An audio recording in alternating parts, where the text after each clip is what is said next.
Hi folks, I'm Gary Dunshee from Big Bend Saddlery, and this month our tack tip, we're going to talk just a little bit about Latigos. I know we've covered tying on Latigos and things like this, but this is just some little Latigo facts that might be interesting to you. You can take them and do whatever you want to with them.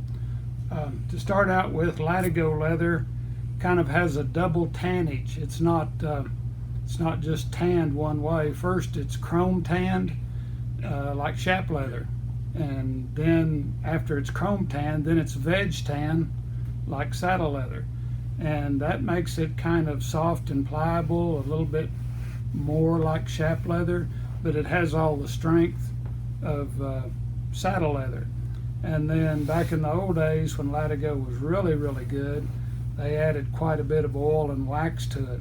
Today it's kind of hard to find much Latigo that has much oil or wax in it, but you can add that yourself and make a pretty good Latigo. If you start out with a good piece to start with, you can add the oil and the wax to it. I want to start out here, just show you, this is a Latigo. I've just doubled it over here. This is the end that ties onto your rigging, and this is the tail end of it. And whenever you're buying a new Latigo, you might want to look.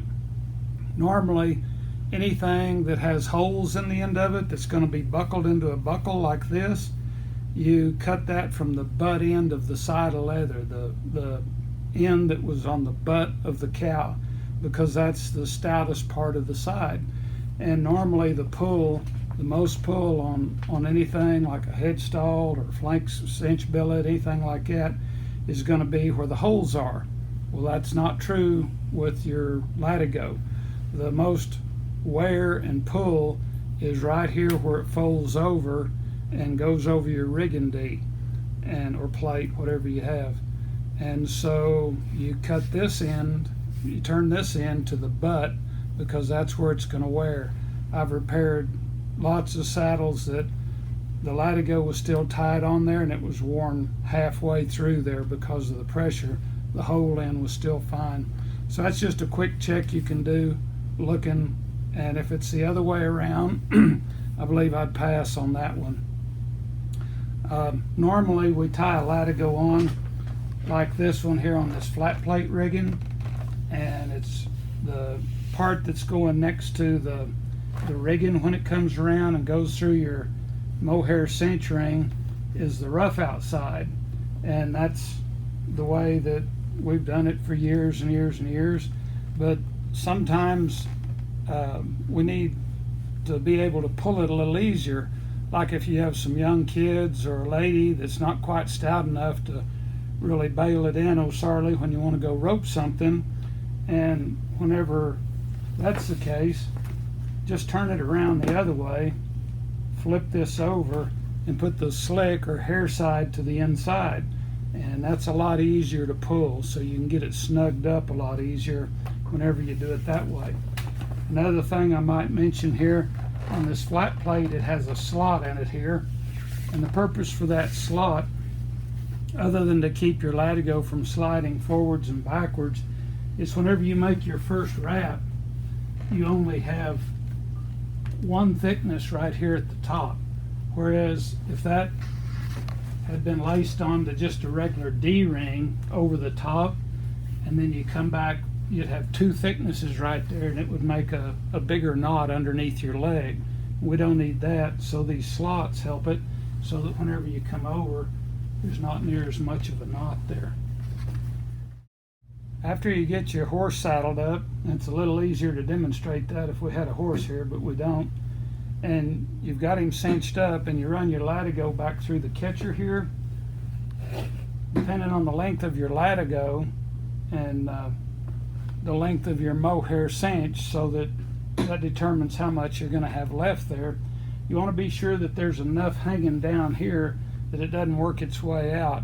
I know lots of times that if I didn't have enough Latigo coming through there, through the catcher hanging down, I'd be in the pasture and look down and it's worked its way out, and I mean, it didn't come uncinched or anything, but my horse is stepping on it.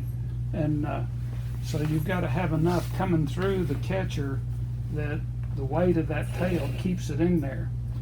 And then on the other hand, you can get it too long so that if your horse bogs down or he's running where he's planed out flatter, he can step on that. You don't want that to happen. So you want that thing, it's nice, you know, if you can have a 18 inches, couple of foot through there, there's quite a bit of leeway on that.